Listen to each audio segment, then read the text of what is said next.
All right. So in our previous meeting, I think we got to the comparison of the nervous system and then the endocrine system. Okay. So this comparison is something that is very important in anatomy and physiology. Okay, to help you to appreciate the differences between those two communication systems. Is that okay? And then how they perform or they go about performing their various functions. Is that okay? And then we learned that with nervous communication, the mode of communication is via electrical impulses and neurotransmitters. Okay, so the nervous system makes use of electrical impulse and neurotransmitters. When you come to endocrine system, the mode of communication is via the use of what? Hormones. Okay, or the chemical signaling or chemical signals, the use of hormones. Is that okay? Good. Now, apart from that, we look at the pathway of signal transmission. So neurotransmitters. So for the nervous system, okay, the impulses are transmitted along nerve fibers or the neurons. Is that okay? And then when they get to their target cells, neurotransmitters are released to facilitate the communication or to facilitate the release of what? Of the signal or the impulse, okay, from the nerve fiber to the other nerve fiber or the target cell. Okay, and that is how communication is with the nervous system. That is the pathway. So neurotransmitters are released at the synapse, acting on specific target cells. Okay, but when you come to endocrine system, hormones are the ones that are released. So if we have an endocrine cell, the endocrine cell will release its hormone into the bloodstream. Is that okay? Before it moves within the bloodstream, before it reaches the target organ or the target cells. Okay, and then another thing is that with nervous system, the effect is usually localized and specific.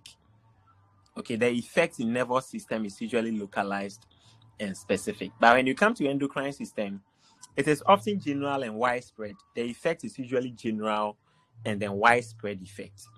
Okay, another point is that nervous system, the response are usually very fast. So for example, if the nervous system have to address a certain response, okay, the response is usually very fast. Okay, but when you come to endocrine system, the response is usually very slow. For example, if you are losing weight and certain hormones have to be released for you to gain weight or for you to grow, okay, if you are lacking growth and the nervous system have to intervene for you to grow, it may take years before you be able to achieve that effect. But for nervous system, it's very fast, minutes, seconds. You get it? Good. That's why we talk of 1 to 10 milliseconds. Okay, but endocrine system is very slow. Response is usually very slow. Is that okay? Good. And apart from that, nervous system, even though it's very fast, okay, the duration of the effect or the impact is usually very short. But when you come to endocrine system, even though it's very slow, but the duration of the impact is usually very long and lasting. Is that okay? Good. And then nervous system, there is rapid adaptation to continuous stimulation. Whilst in endocrine system, there is slow adaptation. Is that adaptation has got to do with change. Okay, so when we are speaking in terms of adaptation to stimulation, nervous system is usually very fast. If nervous system have to play a role in a certain change in the body, that process would occur very fast. But if the endocrine system have to play a role for a certain change to occur in your body, it will take a long time. Is that okay? So the endocrine system is very slow to adaptation, to change. Okay, but then when a change happens or occurs because of the endocrine system, it is long lasting. That's the point we are talking about. And the nervous system is also very rapid when it comes to adaptation. Is that okay? But usually do not last longer when it adapts. Okay, good. And when it comes to its control, we are speaking in terms of control.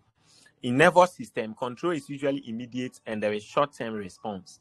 But in endocrine system, it requires long-term regulation. For example, when it comes to how your body regulates growth, how your body regulates reproduction, how your body regulates metabolism, it takes a long time Okay, good. Before all these activities occur. So basically, these are the differences between the nervous system and then the endocrine system. Now, let's begin with the endocrine organs. So let's begin with the hypothalamus. Okay, the hypothalamus. In fact, in anatomy, the hypothalamus is referred to as the master regulator of the endocrine system. This organ. I don't want you to call it an organ. I don't want you to call it a gland. I want you to see it as an organ. Okay, because if you don't appreciate the fact that this is an organ and you see it as little as a gland, you may want to doubt why, because we have another gland that we call the master gland. You may not appreciate why we call another gland the master gland. Because sometimes someone will ask that, why is it that this one is the greatest, but this one we call it's not called the master gland? Because this one, see it above a gland.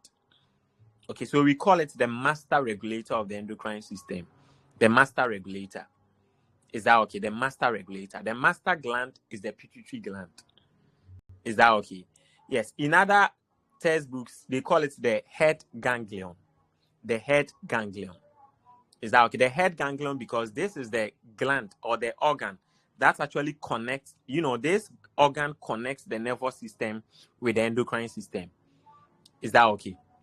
Good. This very organ, it connects the endocrine system and then the nervous system. And so we call this organ the master regulator. In fact, see this organ as the boss or the supreme organ when we are talking of the endocrine system. The same way when we were talking about urinary system, you realize that the emphasis on kidney was very huge. Place that emphasis on the hypothalamus. Okay, because the hypothalamus actually influence all the activities or the roles of the pituitary gland, and the pituitary gland also happens to affect all the other glands in the body. That is why we call it the master gland. But this organ that we are talking about, or this, organ in the endocrine system, it happens to even control the pituitary gland. That's why we call this organ the master regulator of the endocrine system. The master regulator. Is that okay? Good. And so, if you want to talk about the functions of the hypothalamus, in fact, the function of every other gland is the function of the hypothalamus. Whatever function you can think of that any other gland perform is a function of the hypothalamus. As simple as that. Is that okay? So, even all the functions of the pituitary gland are considered functions of the master regulator. It's like you are a leader and you've selected some people. Okay, if it happens that any of the people you've selected, they go and do something and they achieve a positive result, you'll be accorded or you'll be recognized as the person who is leading the team. That is how it is. Okay, so whatever functions that are performed by the other glands, for example, you see, we mentioned that this gland or this organ actually plays a role in body temperature regulation. Body temperature regulation. Okay, but in actual sense, we have a certain gland responsible for that. This organ also plays a role in sleep-wake cycle. But in actual sense, we have a certain unique or unit gland responsible for that effect. Okay, so you can accord the functions of all the other glands to this very gland because it is the master regulator. Is that okay? That is basically what we are talking about. You see, sexual activity. If we are breaking it down to its simplest form, you realize that sexual activity is controlled by the gonads, the ovaries, and the testes.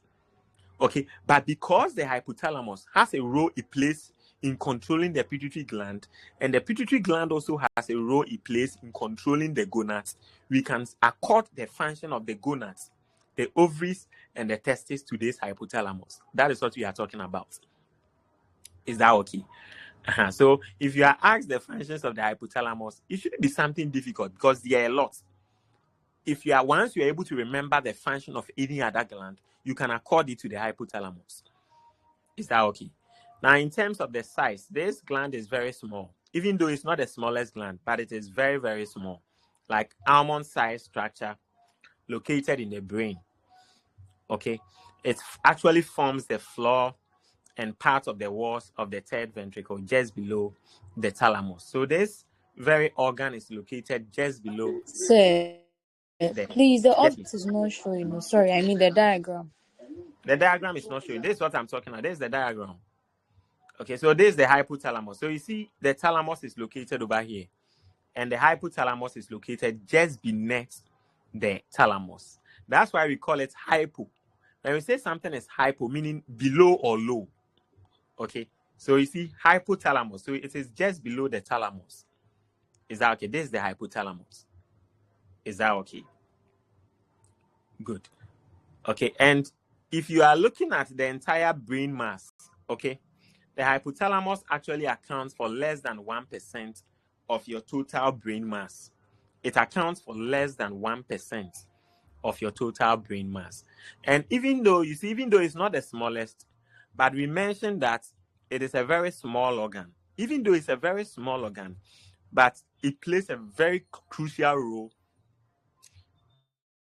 or vital role in the endocrine system. Very, very, very important organ. Okay, you can imagine one organ that is controlling everything, all the other glands that are in the body. Okay, so even though it's very small, even though not the smallest gland is the pineal gland. So even though this organ of the endocrine system is not the smallest, but it controls, all the functions, or it plays a crucial role in the endocrine system. Is that okay? And another thing that you should know is that this very organ, it works using negative and positive feedback mechanism. And when we move forward, I will explain that better for you to understand. Okay, when we move forward, I will explain that in a better way with a diagram for you to understand. It works. Its activity is as a result of negative and positive feedback mechanisms. Is that okay? And I will explain that as we move on. Okay, now there are two transport systems in connection with this very organ. There are two transport systems that are in connection with this organ. Why do we say that there are two transport systems in connection with this organ? There are two transport systems in connection with this organ because this organ is connected to another gland that we call the pituitary gland. Okay, and you see, anytime there is a connection between an organ and another, there is always a transport system. Okay, so for example, if I tell you that, okay, there is a connection between Sotum and La Paz, it means that there is a road connecting the two towns. It's the same principle. Okay, so anytime you hear transport system between or in a certain organ, it should tell you that then that organ is connected to something. Without that, there is nothing like transport system. Okay, so if I mention that, for example, there is a transport system between, let's say, Simon and Hannah, what it means is that there is a certain link, there is something connecting them together. Okay, so anytime in anatomy you hear that a transport system, the question you ask yourself is that, okay, then what are they connecting? Because there wouldn't be any relevance of transport system in anatomy without two organs connecting. Okay, so in fact, there are two transport systems. So that should tell you that then the hypothalamus actually connects to two things. But basically, it connects to the pituitary gland. But what you should remember is that the pituitary gland is in two parts. The pituitary gland is in two parts. We have the anterior pituitary gland, and then we have the posterior pituitary gland. Let me repeat that again. There is another gland below the hypothalamus. We call it the pituitary gland. That gland is in two parts. The first part is the anterior pituitary, and then the second part is the posterior pituitary. In fact, the hypothalamus actually connects with the anterior pituitary with the help of blood vessels. The hypothalamus, it connects with the anterior pituitary using blood vessels. Okay, and then it also connects with the posterior pituitary using a nerve fiber. Is that okay? So let's use this scenario that let's say Simon is the hypothalamus. Okay, Simon is the hypothalamus.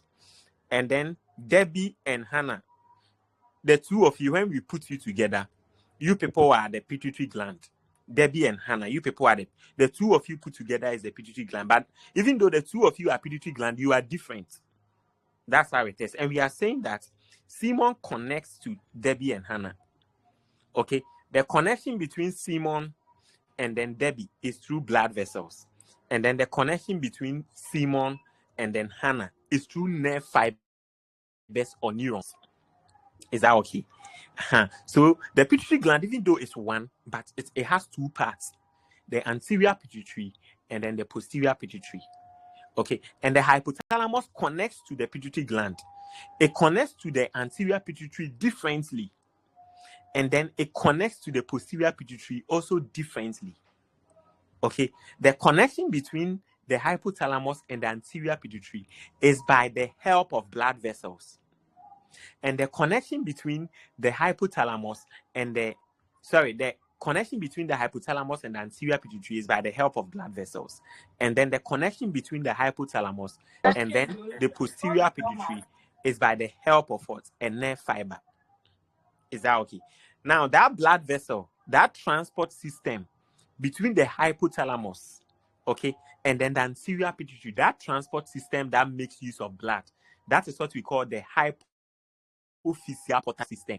Now, listen, the fact that we are even using portal from your knowledge in cardiovascular system, that should tell you that then blood vessels are involved. That one alone should tell you that then blood vessels are involved. Is that okay? And then the connection between the hypothalamus and the posterior pituitary is by the help of a nerve fiber. And that transport system, we call it the hypothalamo-hypophyseal tract. The hypothalamo-hypophyseal tract. The hypothalamo-hypophyseal tract. That tract, so I can ask you in exams that, okay, the connection between the hypothalamus and the posterior pituitary, okay, is via a transport system called the hypothalamo-hypophyseal tract.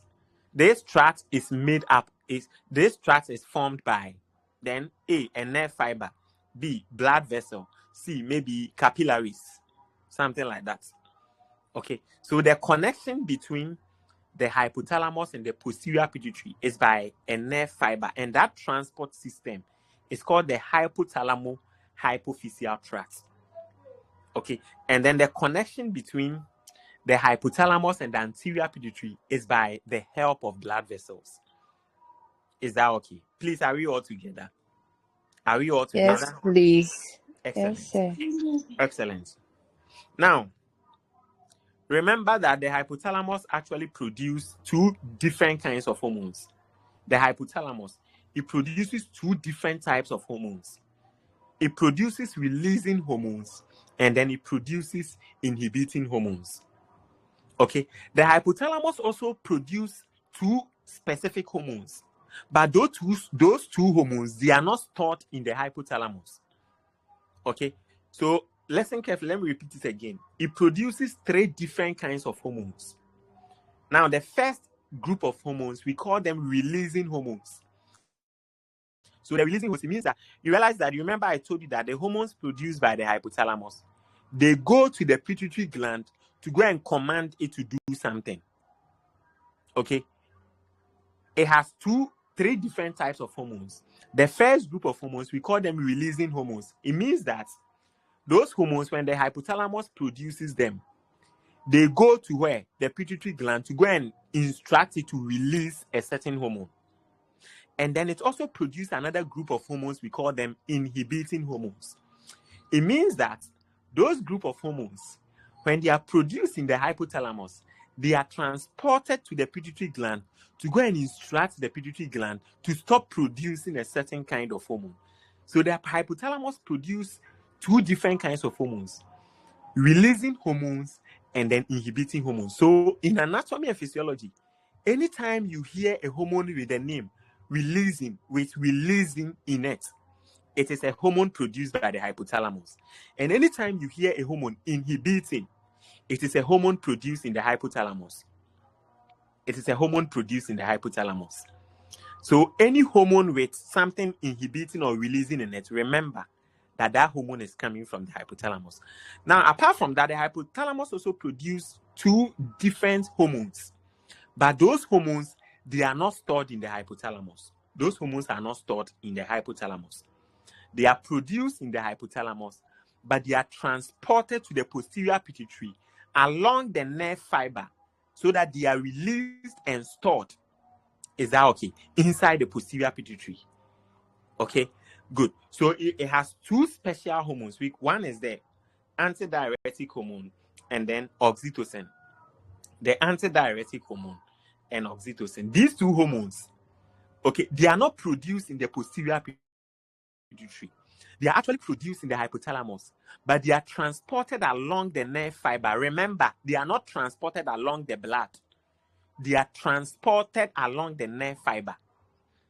Okay, the reason is because that nerve fiber that connects the hypothalamus and the posterior pituitary, the nucleus of the nerve fiber is in the hypothalamus, and then the axon terminals of that nerve fiber is in the posterior pituitary. So when it produces the the antidiuretic hormone and oxytocin, they are transmitted along the nerve fiber, and then they are released into the posterior pituitary to be stored over there. Is that okay? That is what we are talking about. Okay, so let me show you. So here, look at this. So this is the anterior pituitary, and this is the posterior pituitary. And we are saying that the connection between the hypothalamus and then this posterior pituitary is with the help of a nerve fiber. And then the connection between the hypothalamus, this hypothalamus, and then the anterior pituitary is by the help of blood vessels. Is that okay?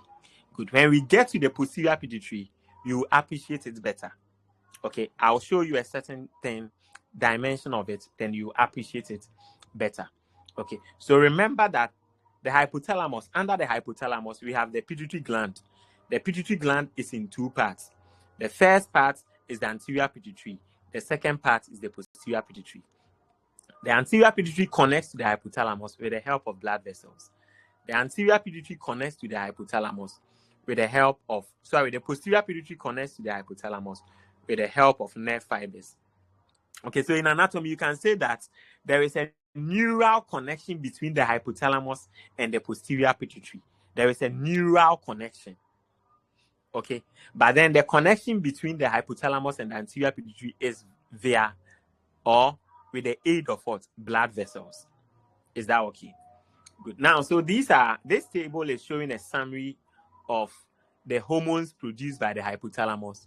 And when it gets to the pituitary gland, the target cells, and then when it stimulates the target cell, what the pituitary gland will produce. And I hope you remember this table. Do you remember this table? Yes, sir. Okay. So Yes, sir. the thyrotropin releasing hormone, what cell in the pituitary gland does it stimulate? Yes, what cell in the pituitary gland does it stimulate, if you remember?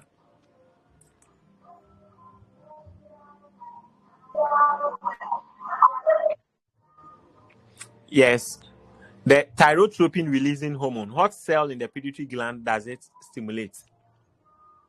Thyrotroph Cell. Okay, and when it stimulates that cell, what hormone will the pituitary gland release? thyroid stimulating hormone. And then prolactin. Is that okay? And prolactin. Release. And remember that the thyrotropin releasing hormone, corticotropin releasing hormone, gonadotropin releasing hormone, growth hormone releasing hormone, growth hormone inhibiting hormone or somatostatin, prolactin inhibiting hormone or dopamine, melanocyte stimulating hormone, inhibiting hormone. These hormones, 1, 2, 3, 4, 5, 6, 7, these 7 hormones, okay, they are actually produced in the hypothalamus. These 7 hormones, they are actually produced in the hypothalamus. In fact, all these 7 hormones, their target is the anterior pituitary. Okay, so these 7 hormones, 1, 2, 3, 4, 5, 6, 7, 8. These 7 hormones, their target is the anterior pituitary. Okay, so the hormones produced by the hypothalamus, they don't target any cell in the posterior pituitary. Is that okay? That should tell you that we have 7 distinct cells in the anterior pituitary. So these cells, thyrotroph cells, corticotroph cells, gonadotroph cells, somatotroph cells, another somatotroph cells, lactotroph cells, melanotroph cells, all these cells, they are within the pituitary gland, specifically the anterior pituitary. Is that okay? Because in the posterior pituitary, no hormone is produced over there. Therefore, the posterior pituitary do not have any hormone producing cell. Remember that in the posterior pituitary, no hormone is produced there. It's like a storage. I want you to see the posterior pituitary as an annex. It's like an annex for the hypothalamus. It's like an annex structure for the hypothalamus. Is that I feel that after it has had a lot of hormones being produced and stored there, now it's tired. So it decides to transport some to go and store in the posterior pituitary. See it that way, or imagine it in that sense. Is that okay? So no hormone is produced. That is why we don't have any hormone producing cell in the posterior pituitary. Is that okay? But these very hormones, the antidiuretic hormone and then oxytocin, they are produced. So be careful in exams.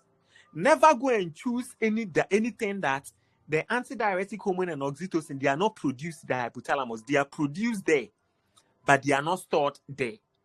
So if you are asked that the following hormones are not stored in the hypothalamus, then we have thyrotropin releasing hormone, corticotropin releasing hormone, gonadotropin releasing hormone, and oxytocin. The answer will be oxytocin.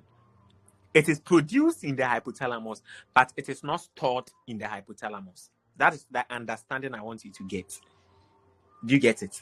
Please, have you all gotten it? Yes, have you all got it? Yes, sir. Hello? Okay. All right. So now look at this diagram. So you see, I was telling you that the hypothalamus actually connects to the anterior pituitary with the help of what? What is the connection between the hypothalamus and the anterior pituitary? Vessel. With the help of a blood vessel.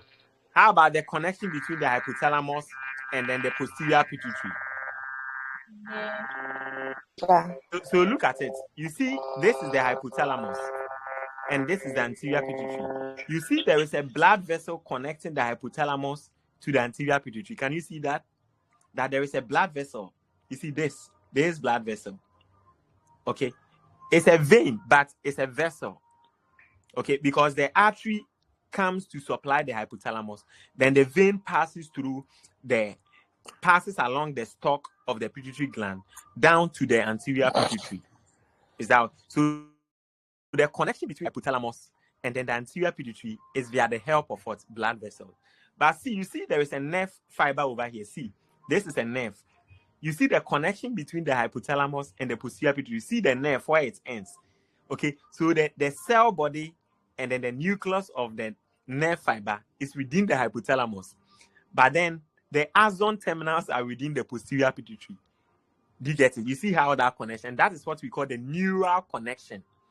Meaning the connection between the hypothalamus and then the posterior pituitary is via the help of what? A nerve fiber. A nerve fiber. Now, because of this connection or the nature of the connections, the anterior pituitary, we also call it the adenohypophysis gland. Adenohypophysis. Okay. Because the connection, if you say something adeno is something that is related to blood vessel in anatomy. When we say adeno, it's something that has a connection with blood vessel. Okay. Now, another name for the pituitary gland, we call it the hypophysis gland. Another name for the pituitary gland, we call it the master gland or the hypophysis. You can also call it the hypophysis.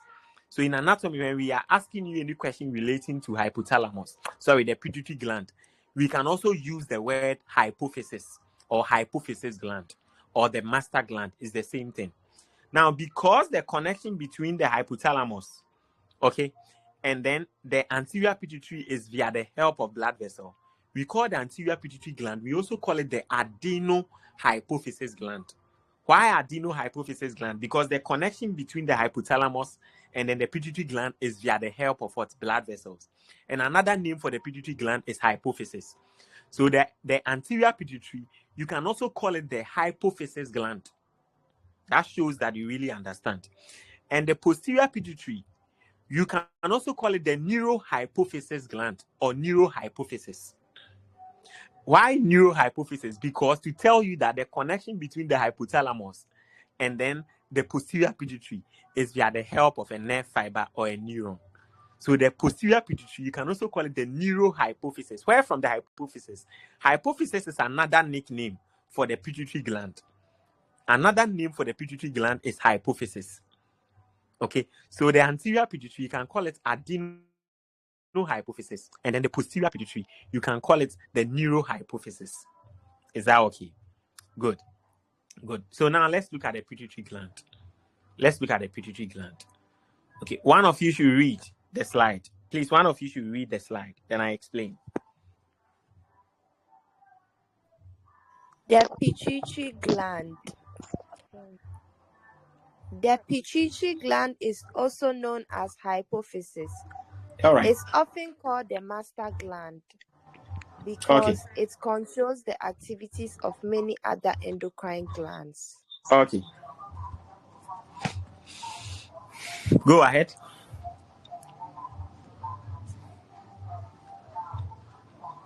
I think her network has been interrupted, so someone should come in for her.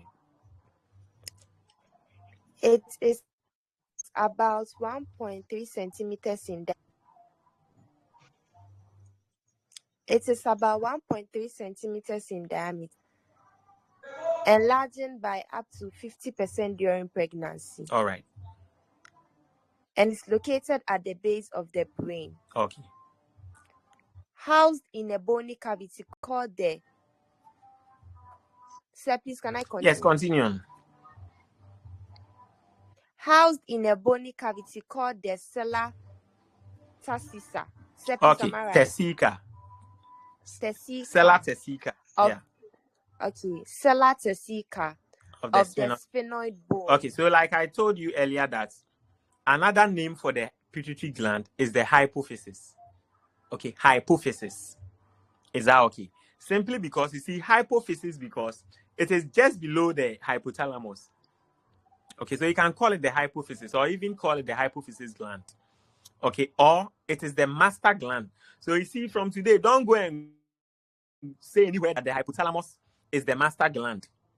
The hypothalamus is the master regulator. This one is the master gland, the pituitary gland. If you call the hypothalamus master gland, you've limited its supremacy. You've reduced it. It's the master regulator, meaning it is above the pituitary. Okay, and this one is the master gland. Is that okay? Because this gland, okay, so the hypothalamus actually controls the activities, all the activities of the pituitary gland. Do you get it? And the pituitary gland is the one that controls all the activities of the other gland. Are you getting the principle? So listen. Yes. So it's like the pituitary gland is the one that controls all the activities of the other glands, but the hypothalamus controls the pituitary gland. So who is the boss? It's the hypothalamus. Yes. Okay, so all the other glands take their instructions from the pituitary gland, but the hypothalamus controls the pituitary gland. So the hypothalamus is the boss. Is that okay? And we are saying that this gland is about 1.3 centimeters in diameter, but when a woman gets pregnant, okay, it enlarges up to about 50% during pregnancy. Okay, and of course, it's located in the brain. Okay, and we have a bony cavity that actually encloses it in a form of protecting it. Is that okay? Now, this gland is actually suspended from the hypothalamus by a stalk known as the infundibulum. Look at it. You see? Sir, please, I have a question. Yes, ask your question, gentleman. Sir, you said the pituitary gland it's enlarged up to 50% during pregnancy. Excellent. Sir, why does it enlarge? Yes, it enlarges because you see, every cell, okay, every organ is made up of cells. Okay, when you take every organ, it's made up of cells. Okay, and now in anatomy, when there is so much demand on a particular cell, the cell enlarges. It undergoes what we call hypertrophy. When a cell overworks, or when a cell happens to be experiencing a lot of, transport in, transport out, it tends to what? Expand. We use what we call hypertrophy. And you should have learned that from anatomy 1 when you were doing cell transport mechanism. We have something we call cell transport mechanism. The passive transport and active transport. You learn those things there. Yeah. Is that okay? So usually, and that is what brings about hyperthyroidism, goiter. You see, sometimes you see someone's thyroid gland will enlarge. It tells you that the gland is overworking. So, for example, in goiter, for example, when the goiter, the thyroid gland becomes very big, usually happens when the person is lacking iodine. So the few cells that are there, they have to increase in size before they can work properly. That is what brings about that enlargement. Is that okay? It's the same understanding you bring over here. So during pregnancy, you know, for pregnant women, metabolic activity is usually very high. Okay, for pregnant women, metabolic activity is usually very high. So that means that there is going to be a high demand on the pituitary gland activity. Is that okay? There is going to be a very high demand on the pituitary gland activity. Okay, and that is what contributes to that 50% increment in the size. Is that okay? Gentlemen, have you gotten it? Yes, please. That is it. So remember that anytime there is a demand on a gland, usually the gland increases in size. Not only glands. Listen, not only. Oh, we are getting a feedback from someone. Please do us that good so that at least we can minimize the noises in the background. Anytime there is a demand on an organ, listen, anytime there is a demand on an organ, that organ increases in size. Have you forgotten that in cardiovascular anatomy, you were told that the left ventricle and then the right ventricle, which part is very big? The muscles of the left ventricle and the muscles of the right ventricle, which part is bigger?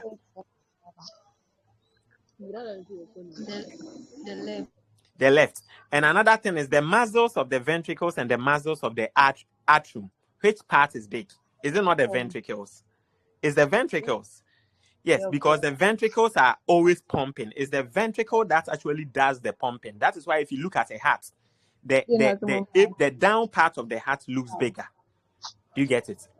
So anytime a gland or an organ is usually burdened with a lot of activity, it becomes large. Excellent. Let's move on.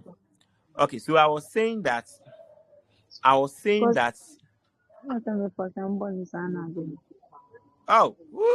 people are having a conversation in the background. Who is that?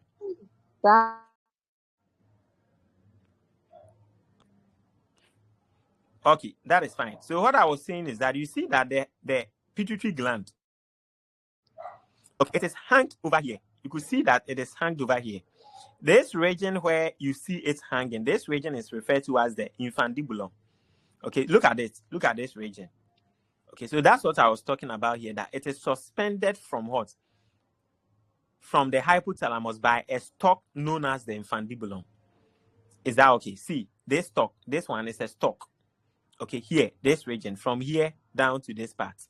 Okay, we refer to this part as the infundibulum. This part is what suspends. The infundibulum is what actually suspends the pituitary gland to the hypothalamus. Okay, and this region is what we call the infundibulum. And you could see that, you see that this is the nerve fiber. Okay, you see the nerve fiber.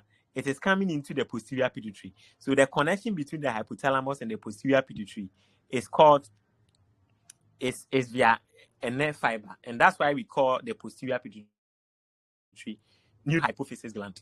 And this one, the connection is via blood vessel, the anterior pituitary. That's why we call it adenohypophysis gland. So you see, another name for the anterior pituitary is adenohypophysis.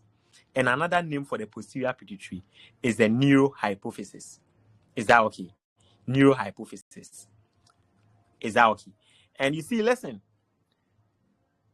the anterior pituitary actually produces 6 major hormones and makes up about 75% of gland. Okay, so if you look at the entire pituitary gland, the anterior pituitary forms about 75% of the gland. And listen, this is what anatomy you need, not the functions. Okay, so in anatomy, if I'm setting anatomy, my interest will be on the cells and the organs, their locations, their percentages. That is the anatomy itself, not the functions. So the question wouldn't be dwelling on functions, the anatomy. Is that okay? So if you take the entire pituitary gland, the adenohypophysis or the anterior pituitary forms about 75%. So what do you think will be the percentage for the posterior pituitary? Yes, what do you think will be the percentage for the posterior pituitary? 25%. 25%. Excellent, 25%. And those are the things that you have to concentrate on. Those are the most important things when we come to anatomy, the size. Is that okay? And then it produces 6 major hormones. Is that okay? Good. Now, the other thing that is important in anatomy is that ask yourself, okay, the anterior pituitary, does it have some parts? Because anatomy, you are interested in the parts, the size. Okay, the parts of the organ, the size, the location. That is what you need in anatomy. So you see something like this. See, the pituitary gland is housed in a body cavity called the sella tessica and sphenoid bone. That is anatomy. The functions, you go and do that in physiology. Okay, so in anatomy, maybe we will hit on it, but when we are evaluating you, we will not be talking about functions over there. These are the things I'll be evaluating you on, like the location of the pituitary gland, the size, the relationship with other organs. Okay, so something like this. Okay, it is located at the base of the brain, housed in a bony cavity called the sella tessica, okay, of the sphenoid bone. And then when you come here, it forms 75% of the entire pituitary gland. That's the adenohypophysis. And this one will form what? 25% of the entire pituitary gland. That is the posterior pituitary or the neurohypophysis gland. Is that okay? Very, very important. Okay, very, very important. And then it is suspended, hot suspend or hot structure. Okay, the region of suspension. Okay, or the region that actually functions as a suspension between the hypothalamus and then the pituitary gland is referred to as the infundibulum. Is that okay? Those are the areas that you concentrate on. Okay, now, you know, the pituitary gland, specifically the anterior pituitary, is made up of parts. The anterior pituitary, it has its parts. The posterior pituitary also has its parts. And we are going to look at that. Okay, so the anterior pituitary actually has this part, the pars distalis. Okay, and then the pars tuberalis. Is that okay? So this region, look at it very well. This region, you see from here, look at where the cursor is. So from here down to this part, from here coming down is the anterior pituitary. From this part to this part is what we call the pars tuberalis. Okay, from this, can you all see it where I'm pointing? From here up to here. Can you see that? From here up to this side. Are you seeing what I'm pointing? Yes. Excellent. So from here up to this side is what we refer to as the pars tuberalis. And from down here, okay, from this part, from here up to here is what we call the pars distalis. Is that okay? And then, so come over here. You can see it better also when you are looking at it from this diagram. Come over here. Okay, so from here up to this part, okay, from this side to this side of the anterior pituitary is the pars tuberalis. And then from down here up to this side is the pars distalis. Is that okay? Please keep it in your mind. Okay. Good. Then we have the posterior pituitary. So come over here. Let's look at the posterior pituitary too and see if it also has some parts. Okay, so let's look at it from this diagram. Okay, so look at this. Okay, so this is what I was talking about. So you see, from this side up to this side, okay, from here up to here of the anterior pituitary is called the pars tuberalis. So you see, this part up to this part of the anterior pituitary is called the pars tuberalis. And then from down here up to down here is called the pars distalis. And you can see something like a layer. It's like a demarcation that is dividing the anterior pituitary from the posterior pituitary. We call that the pars intermedia. And listen, this is the anatomy. This is the anatomy. This is the anatomy. I will not stress you so much on physiology things. the focus will be on the anatomy. Learn the physiology is good. But when it comes to an assessment, the questions will be on the anatomy things specific. You can have a look at the quiz questions and look at how the quiz questions were drafted. Majority of the questions were all anatomy. So you should know the differences between the two courses. Is that okay? And this diagram is a pure anatomy diagram. Okay, good. So look at this diagram very well. Look at this. You see that there is a demarcation. Okay, there is a more like something dividing the anterior pituitary from the posterior pituitary. That is the pars intermedia. Is that okay? Pars intermedia. This, you see it very clear in this diagram. Look at it. This diagram.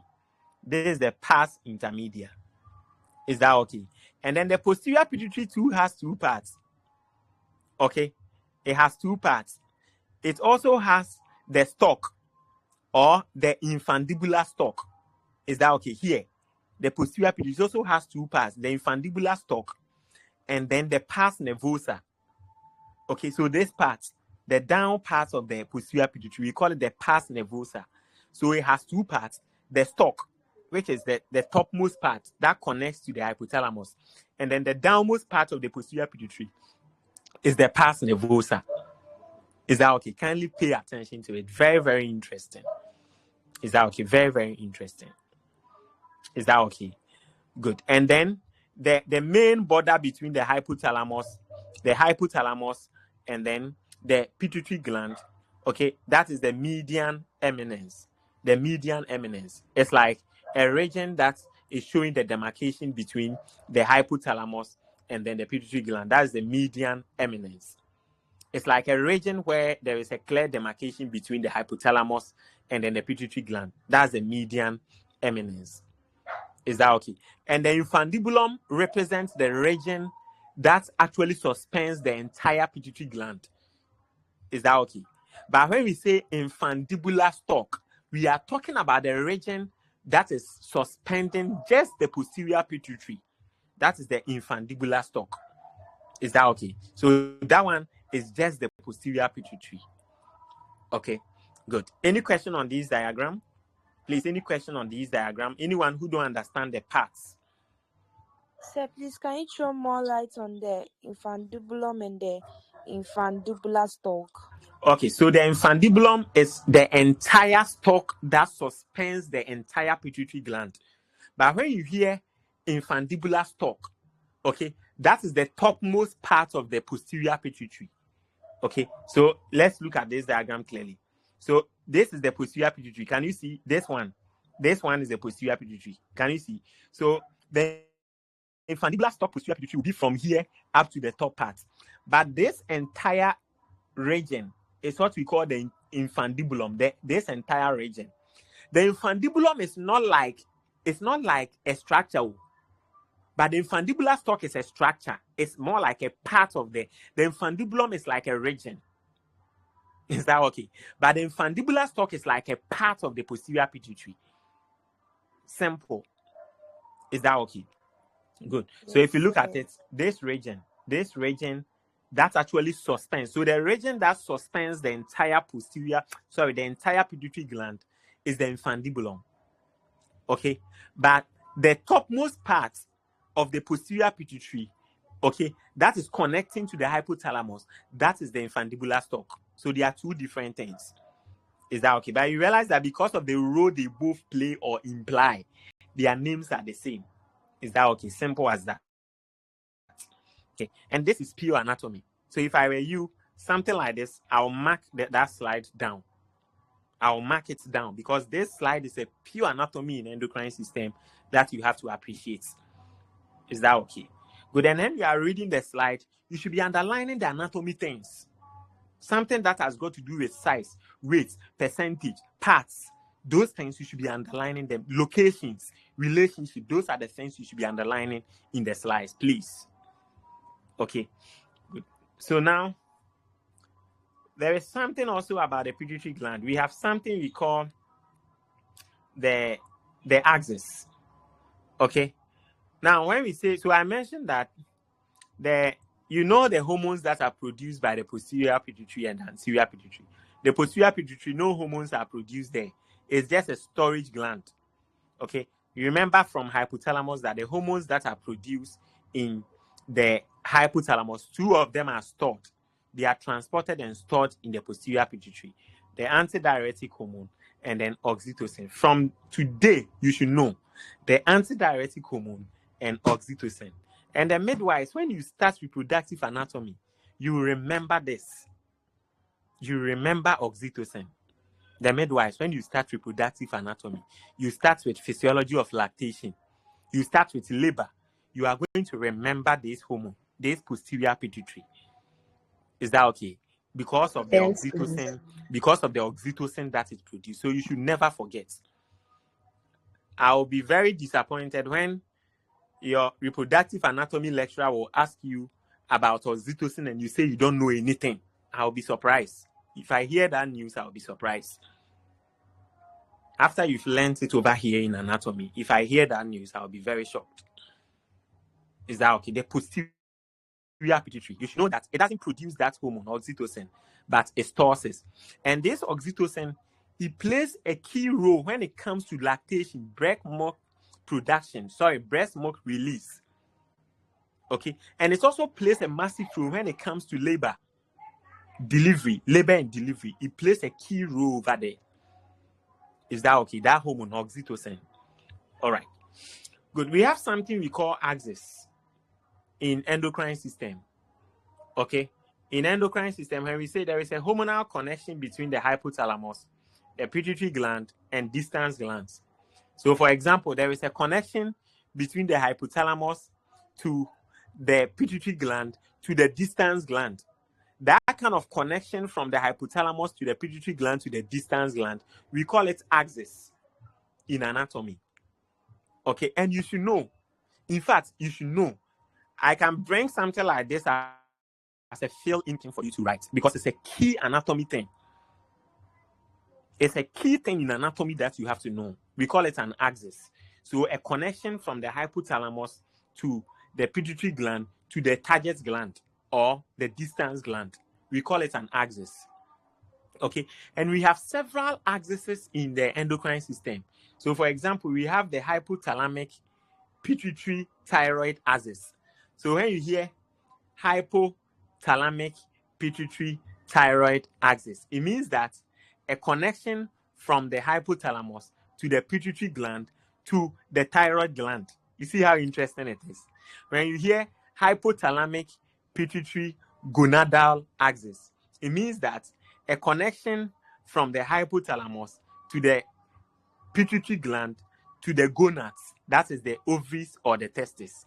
And when you hear hypothalamic pituitary adrenal axis, it means that a connection between the hypothalamus to the pituitary gland to the adrenal gland. Is that okay? That is what we call axis in anatomy of the endocrine system. So let's look at examples of some of the axes. Look at this. Look at this diagram so that in future you can explain. I know some of you have seen it in the slide, but you don't understand. This is what we call hormonal axis. Is that okay? We call it axis or hormonal axis.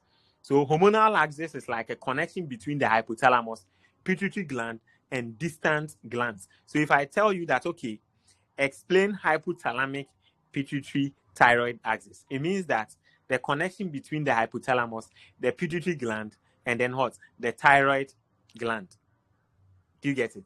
So look at this. See, this is the hypothalamus. The hypothalamus will produce what hormone? The thyroid releasing hormone. Sorry, the thyrotropin releasing hormone. The thyrotropin releasing hormone. When it produces the thyrotropin releasing hormone, it goes to the anterior pituitary or the pituitary gland, okay, to go and stimulate the thyrotrope cells in the pituitary gland. Then the thyrotrope cells will release thyroid stimulating hormone. Then the thyroid stimulating hormone will also go to the thyroid gland, go and stimulate the thyroid gland to produce its hormones, T3, T4, and calcitonin. Then when calcitonin and T3 and T4 become dominant in the blood, they send a signal, a negative signal to the hypothalamus to stop working or to stop producing the TRH. Should I go over it again? Please, should I go over it again? Yes, sir. Okay, so I'll explain. Listen, I'll explain this. Then I'll leave this one for you to explain. Or I'll just explain this one, then I'll leave these two. One lady will explain this, then a gentleman will also explain this one. So this axis, we call it the hypothalamic pituitary thyroid axis. In fact, listen, those of you who have interest in furthering to go and do things like medicine, to go and do things like biochem, pharmacology, in endocrine system, this is the boss. This is something you need to understand for the physiology and anatomy. This. And for me, for endocrine, if you are able to understand this thing, it's okay. And when you go for it, you realize how significant this thing is. Once you are able to, your mind opens to understand this, you should do better in endocrine system. Okay, good. We call it the axis. So let me do the hypothalamic pituitary thyroid axis. So let me start. So this is the hypothalamus. So in this axis, you know the hypothalamus produces the thyrotropin releasing hormone. Do you agree? Do you agree to that? The thyrotropin releasing hormone. Yes. Good. Now, when the hypothalamus produces the thyrotropin releasing hormone, it goes where? It goes to the pituitary gland, specifically the anterior pituitary gland, to go and stimulate the thyrotroph cells. Then the thyrotroph cells will release what? The thyroid stimulating hormone, or the pituitary gland will release the thyroid stimulating hormone. This thyroid stimulating hormone will go to the thyroid gland, go and stimulate the thyroid gland to produce T3 and T4. Then when we have a lot of T3 and T4 in the blood, they send a negative feedback to the hypothalamus and the pituitary gland, a negative feedback. The negative feedback will go and stop them from producing more of the thyroid releasing hormone and more of the thyroid stimulating hormone. Should I go over it again, or you are okay? Please go over it. Okay, for the last time. Let's do it for the last time. So this is the axis. The axis is called the hypothalamic pituitary thyroid axis. Okay. Now, in this axis, it starts from the hypothalamus. So the hypothalamus actually releases the thyrotropin releasing hormone. The thyrotropin releasing hormone also goes to what? The pituitary gland, and stimulates the pituitary gland, specifically the thyrotroph cells in the pituitary gland. Then the thyrotroph cells will produce thyroid stimulating hormone, or the pituitary gland will produce the thyroid stimulating hormone. Then the thyroid stimulating hormone goes to the thyroid gland, stimulates the thyroid gland to produce the T3 and T4. The T3 and T4, that is what we call the thyroid hormones. In fact, the thyroid hormones are the hormones that causes, they actually target the heart, the liver, the bone, and the central, because of the metabolic activities that goes on here. So once these T3 and T4, they dominate in the blood, they send a negative feedback to the hypothalamus for them to stop producing. The same time, it will send a negative feedback to the pituitary gland for it to stop producing the TSH. Who can explain? Yes, who can explain? The hypothalamic pituitary thyroid axis. Who can explain?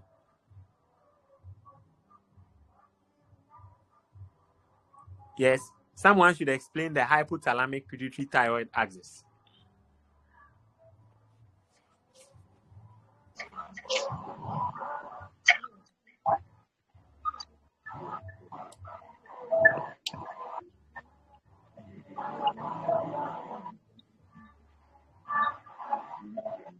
Sir.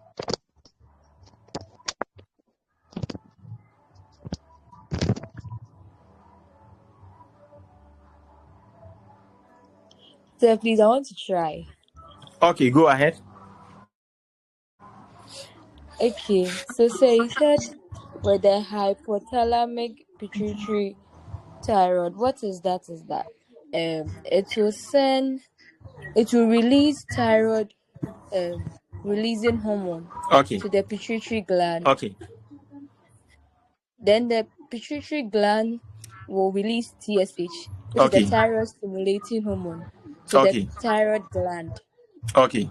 Then the thyroid gland will release the T4 and then the T3.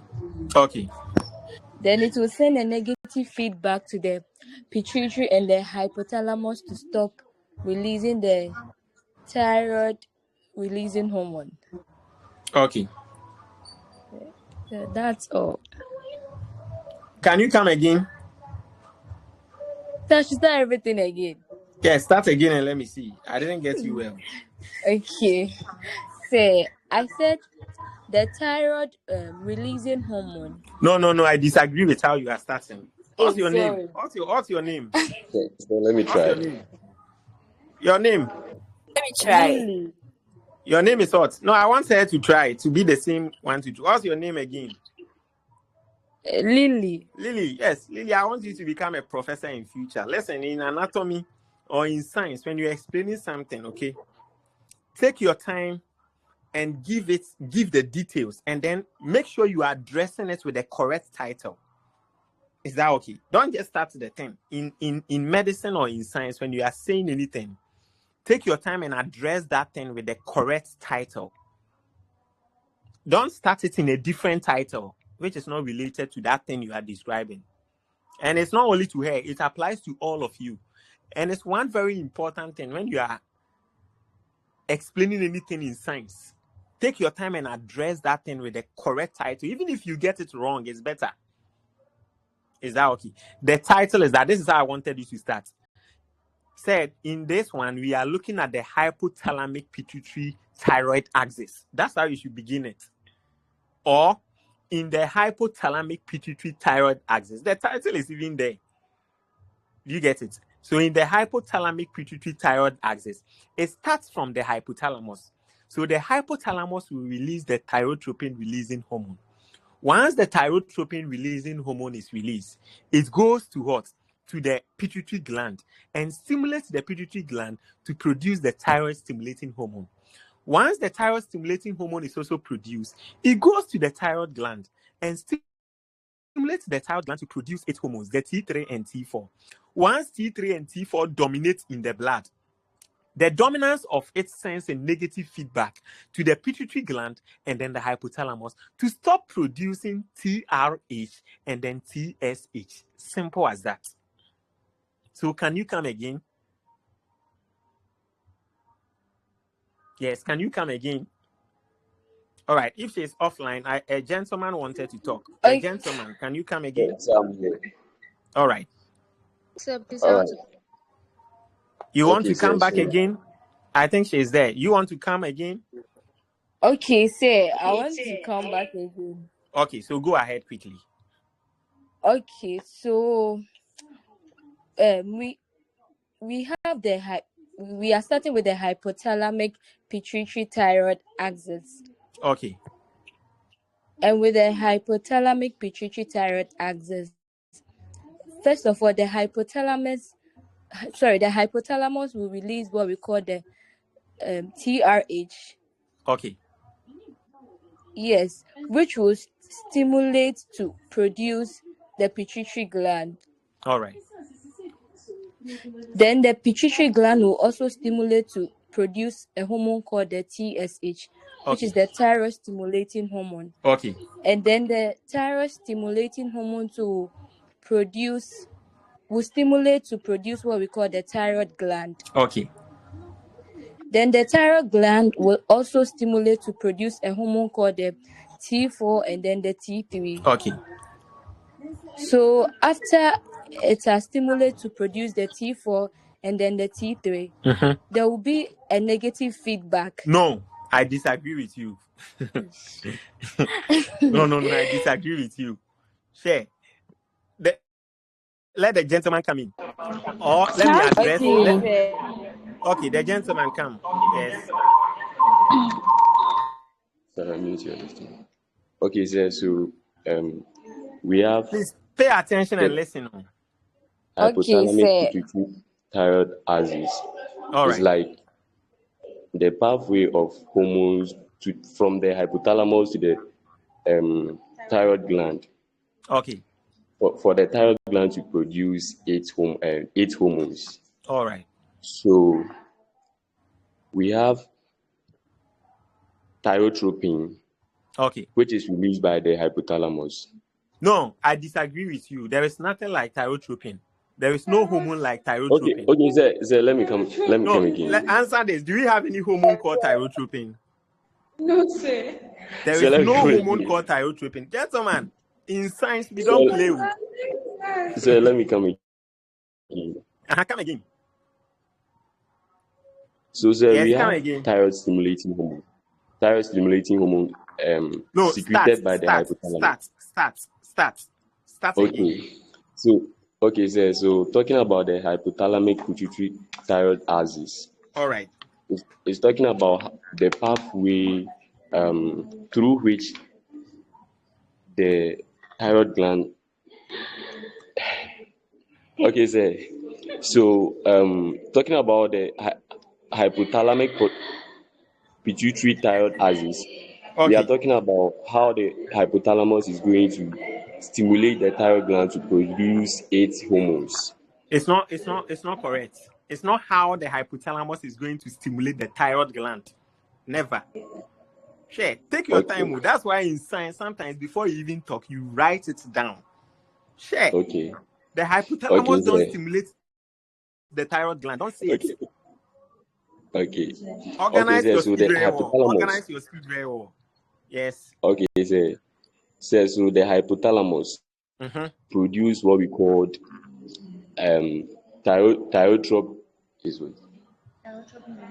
thyrotropin releasing hormone. Excellent.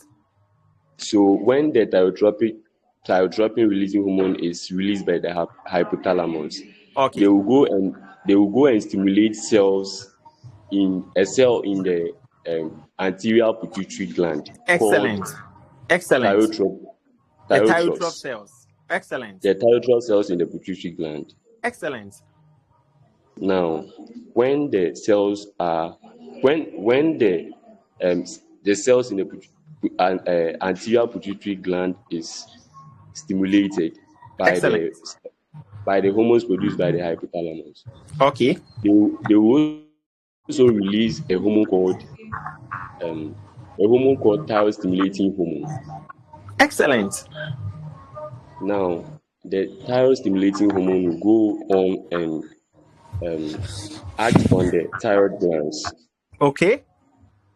Now, the thyroid glands will produce what we call the T3 and the T4. That is triiodothyronine and then tetraiodothyronine. Excellent. Great. Now, when T3 and T4 are more in the blood, then information, we call that a mechanism called negative mechanism. Okay. Will be activated. Great. To stop the process, so that T3 and T4 will not be produced again. I disagree with you. I actually want someone who can explain the thing detailed, using the right terms. In fact, for what you said, I think I'll give you like 90. You can get like 90. I want someone who can really explain the thing. The diagram is on the screen. Sir. Yes. Sir, please, I want to. Okay. Time to talk. Go ahead, talk. Listen, go ahead. We are listening to you. Go ahead. Okay. So the hypothalamic pituitary thyroid axis is the connection from the thyroid gland to the pituitary and then to the thyroid gland. Okay. So the hypothalamus releases thyrotropin releasing hormone, which acts on the thyrotropes in the pituitary gland. Okay, go ahead. And then the pituitary gland releases thyroid stimulating hormone to act on the thyroid gland. When it acts on it, the thyroid gland produces T3 and T4. That's triiodothyronine and then the tetraiodothyronine, and when they become matched in the blood, they send negative feedback to the hypothalamus to stop or to reduce the production of the thyrotropin releasing hormone. Excellent. You get 95. You didn't complete your explanation, so I'll give you 95. You didn't complete the explanation. I'll give you 95. It was left with one thing that you say.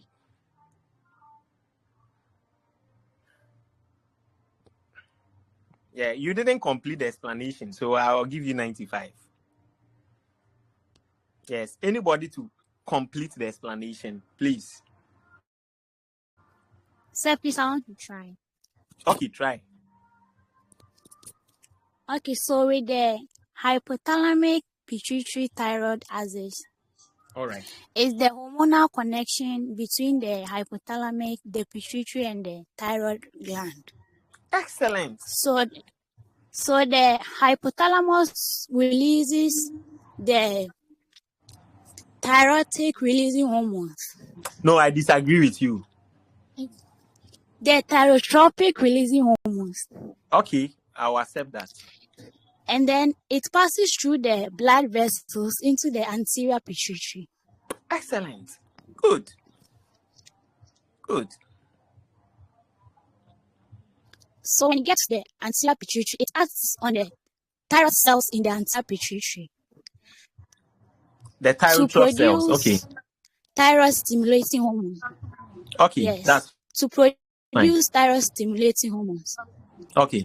Then the thyroid stimulating hormones goes to the thyroid gland. Okay.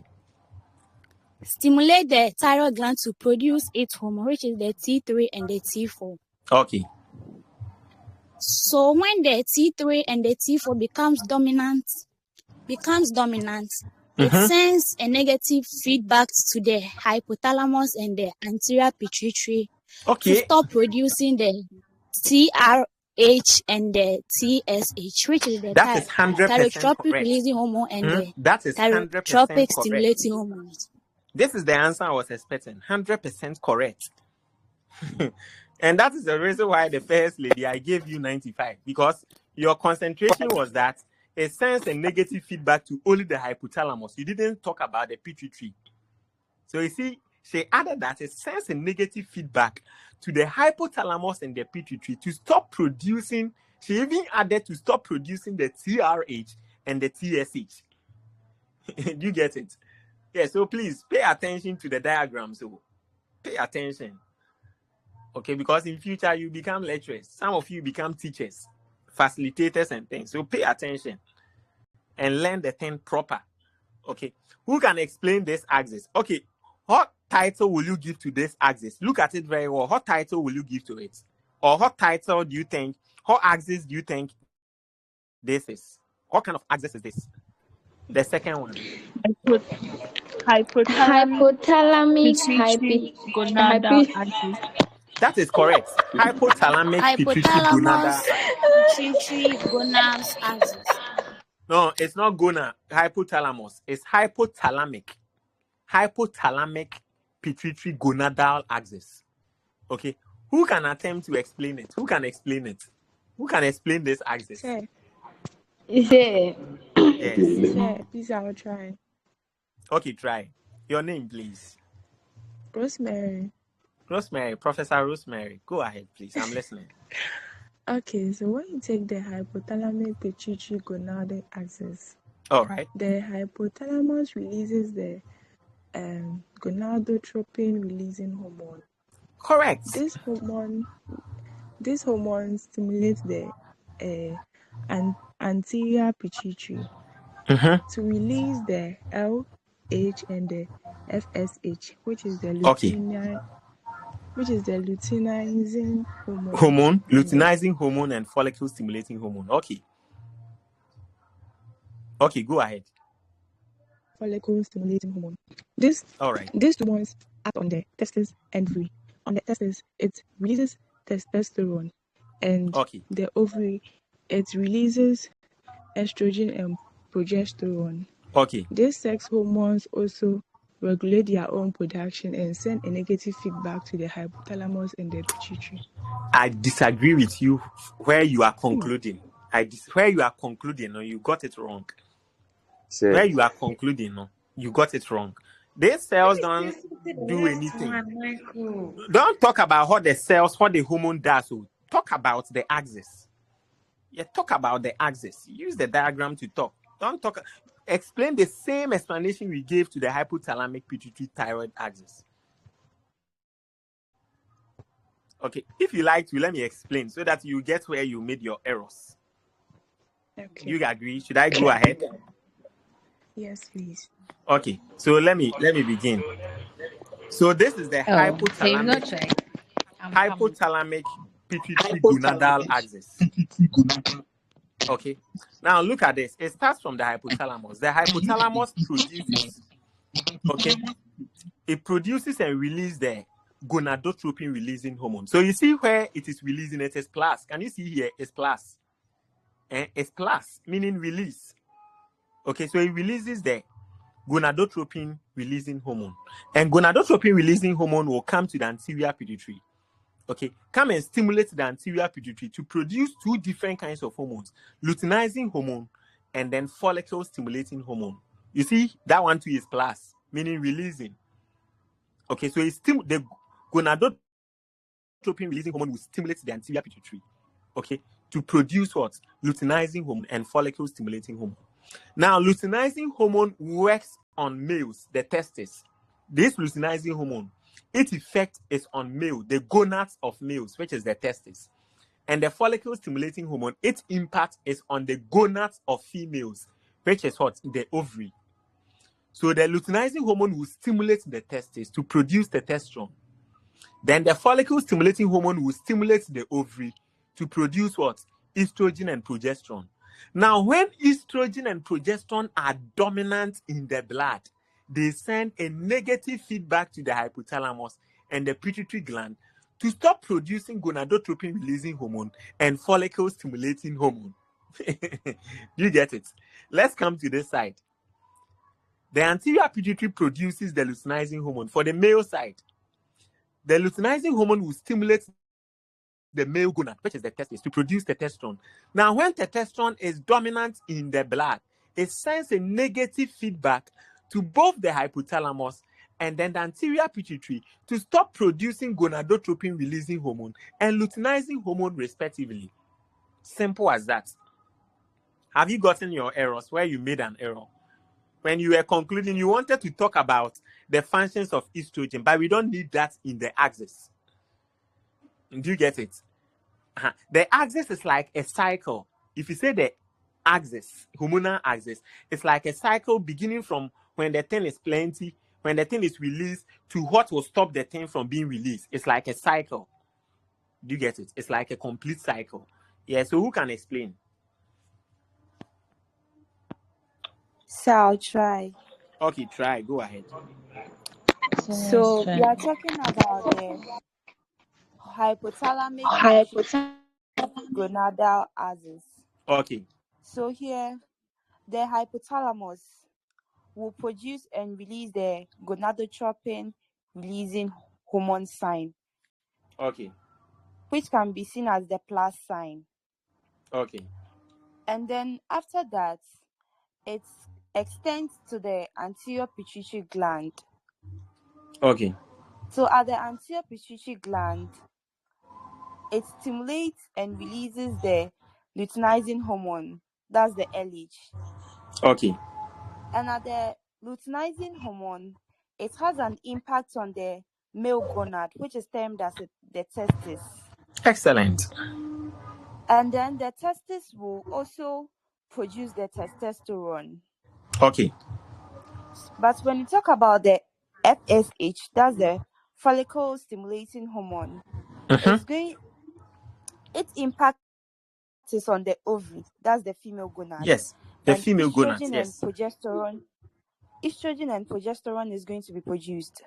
Okay. So after that, we realize that the testosterone and the estrogen becomes dominant. Excellent. And in that case, it's going to send a signal to the hypothalamus and the anterior pituitary gland. And in that case, it's going to stop. No, I disagree with you when you use the word signal. What signal? Negative signal. Okay, so if you are doing science, don't say signal. If you say signal, it can be positive or negative. To tell us that negative signal, that is why you see in the diagram is there. Negative. Is that okay? Negative signal. Sir. Excellent. So correct that point. Okay. So when the testosterone and the estrogen becomes very dominant, okay, there's a signal, that's the negative signal, is sent to the hypothalamus and the anterior pituitary gland, and in that case it's going to stop the process.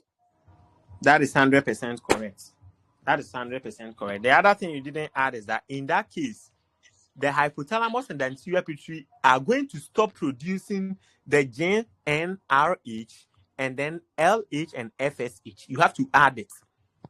Okay, when they send a negative signal, at the end of the day, you are not going to have plus over here. You are going to have minus over here and minus over here. Okay, so once the testosterone and then estrogen and progesterone become dominant in the blood or become matched in the blood, it sends a negative signal to both the hypothalamus and then the anterior pituitary so that they stop producing the gonadotropin releasing hormone and luteinizing hormone and follicle stimulating hormone. They will stop producing them respectively. Okay, any gentleman to also explain the hypothalamic pituitary gonadal axis? If I should bring this in exams, I don't expect you to draw the hypothalamus. So you can just do a circle and call the circle hypothalamus. Then you do another circle, call that circle anterior pituitary. Then you come and do another two circles down, call those two circles, one testis, another one ovary, and try and do the connections and explain. Simple. This is not difficult. And this is the anatomy. This is the anatomy. When it comes to the functions of the hormones, it's physiology. This is anatomy itself, the connections. Is that okay? Yes. Any other gentleman? A gentleman to explain the hypothalamic pituitary gonadal axis.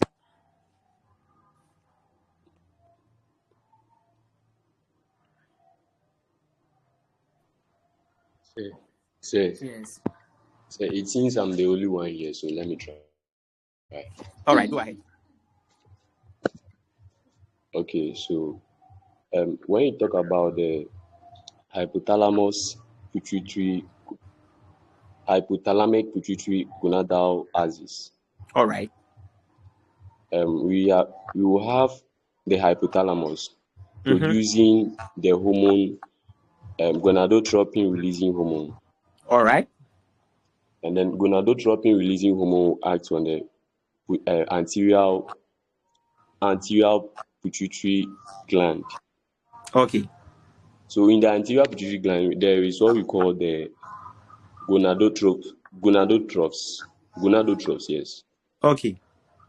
So gonadotrophs would release the hormone, luteinizing hormone, and then follicle stimulating hormone. Okay. In males, the follicle stimulating hormone and then luteinizing hormone acts on the testes. Okay. To produce testosterone. Okay. And then in female, the luteinizing hormone and then the follicle stimulating hormone acts on the ovary. Okay. To produce estrogen and then progesterone. Okay. Now, in male, when testosterone is dominant in the blood, okay, negative, so there is sending of signal. We call that mechanism negative feedback mechanism. Okay. So negative feedback mechanism will be activated, and then it will stop the hypothalamus and then the pituitary anterior pituitary from producing gonadotropin releasing hormone and then follicle stimulating hormone and then luteinizing hormone. That's 100% correct. Yes, that's 100% correct. That's how I expect you people to explain. That's 100% correct. This shows that you people have understand. Okay, so this diagram is actually showing a summary of the hormones produced by the pituitary gland. Okay, this is showing a summary of the hormones produced by the pituitary gland. We will end over here. Is that okay? I'll end over here. Okay, so this diagram is showing a summary of the hormones produced by the pituitary gland. Okay, so the pituitary gland hormone, you remember that no hormone is produced. Listen, no hormone is produced in the posterior pituitary it stores hormone produced from the hypothalamus. Remember, so if you look at it, you see I've bolded it. Look at it very well. You can see from the slide that I've even bolded it to make it clear to you that no hormone is produced. So in an exam, if you are asked that hormones released from the posterior pituitary, fine. Then you can talk about what? Oxytocin and antidiuretic hormone. But these hormones are not produced there. They are just released or stored from there. Because it is stored there, it can be released from there. So in exams, pay attention to the word that will be used. If we say, which of the following hormones are released from the posterior pituitary, and the answer can be antidiuretic hormone or oxytocin. But if we say, which of the following hormones are produced in the posterior pituitary, in fact, there will be no answer. There will be no answer because no hormone is produced over there. It only stores. Is that okay? Remember, please remember. Okay, good. So all these are hormones produced by what? The pituitary gland. So the follicle stimulating hormone, the luteinizing hormone, the thyroid stimulating hormone. And remember that it's only the anterior pituitary gland that has hormone producing cells. I hope you remember that. Because the posterior pituitary, no hormone is produced there, so there are no hormone producing cells. But the anterior pituitary, because hormones are produced there, under the stimulation of the hypothalamus, it has hormone producing cells. Is that okay? It has hormone producing cells. So we have the follicle stimulating hormone, the luteinizing hormone, the stimulating hormone, the adrenocorticotropic hormone, the growth hormone, the prolactin. Okay, all these hormones are produced in the anterior pituitary. Remember, they are produced and stored there. Okay, and the follicle stimulating hormone will target what? Ovaries and testes. Luteinizing hormone too will target ovaries and testes. Is that okay? Follicle stimulating hormone will target ovaries and testes. Specifically, in females, in the ovaries, it will target this cell, granulosa cell in the ovaries. In male testes, it will target the Sertoli cells in male testes. When it targets the granulosa cells in the female ovaries, it will stimulate ovarian follicular growth and then estrogen secretion. Okay, but when it targets the male testes, specifically the Sertoli cells in the male testes, it will what? It will promote spermatogenesis. Is that then we have the luteinizing hormone, which is also produced in the anterior pituitary. It also targets the ovaries and testes. When it targets the ovaries in females, specifically, it targets the Theca cells in the females, and it targets what we call the Leydig cells in males. When it stimulates the Theca cells in the ovaries of the female, it will trigger ovulation and corpus luteum formation. But when it stimulates the Leydig cells in males, it will stimulate testosterone production. Simple as that. Then we have the thyroid stimulating hormone produced in the anterior pituitary. It targets the thyroid gland. Okay, and it stimulates the cells in the thyroid gland, specifically the follicular cells and parafollicular cells, also called the C cells. These two cells, we call them the C cells. Okay, and when these cells are stimulated, it stimulates synthesis and release of thyroid hormones, the T3 and then the T4. And these hormones are responsible for regulating metabolism, and also they play a role in lowering your blood calcium levels. Then we have adrenocorticotropic hormone. Okay, adrenocorticotropic hormone. This hormone actually targets the adrenal cortex, specifically the zona fasciculata cells in the adrenal cortex. Okay, and when it stimulates these cells in the adrenal cortex, at the end of the day, it's going to stimulate the release of cortisol. And cortisol is involved in stress response, metabolism, and immune regulation. Then we have the growth hormones. Growth hormones are also produced, secreted by the anterior pituitary. They target the liver, bones, muscles, and tissues. In the liver, they target the hepatocyte cells. In bones, they target the chondrocytes. In muscles and tissues, they target myocytes. And this hormone actually promotes tissue growth, tissue repair, protein synthesis, lipolysis, blood glucose regulation. Okay, then we have prolactin. Prolactin also stimulates the mammary gland or the breast in females. Okay, and it also stimulates the testes in males. Okay, the specific cells they stimulate in females is the mammary alveolar cells. in males, it stimulates the Leydig cells in the testes. And when that happens, it will facilitate milk production in females and may also play a role in influencing testosterone release in males. Then we have the antidiuretic hormone. They are not produced in the pituitary gland or the posterior pituitary, but they are just stored and released over there. The antidiuretic hormone, for example, acts on the kidneys. Okay, they act on the nephrons of the kidney and is going to promote water reabsorption. Do you get it? Then the oxytocin. Oxytocin also targets the uterus, the mammary glands, and the brain. Is that okay? Then when it targets the uterus, specifically, it targets the smooth muscle cells of the uterus, for example, and this stimulates uterine contractions, especially during labor and milk ejection during breastfeeding. Okay, and this same oxytocin, this is the hormone that is involved in social bonding. So people that do not like socialization, they are always withdrawing themselves. They have problem with this hormone, oxytocin. This is the hormone that is believed to play a role in social bonding. Okay, this hormone. Is that okay? Oxytocin. Oxytocin. So we are done with the pituitary gland. So in summary, we've looked at the hypothalamus, the pituitary gland, and then hormonal axis. Okay, hormonal axis. I think I would like to end over here. Okay, I would like to end over here. When we meet in person, God willing, on Monday, I'll still try to repeat or help you to recap some of the technical things that we looked at. Then on Monday, we would finish with the endocrine system. On Monday, God willing, we will finish with the endocrine system. Okay, we have just some few things to look at under the endocrine system. We wrap up with the endocrine system, then we start with the reproductive system. Is that okay? Please continue to study very hard. Is that okay? Anatomy is it's not difficult. Once you study it very hard, you get a concept. If you don't understand anything, get closer to someone in the class who understand. If you have any challenge, you can contact me personally. Is that okay? Then we can have a discussion on how to assist you to make everything easy for you. I wish you guys all the very best. Keep watching the videos over and over.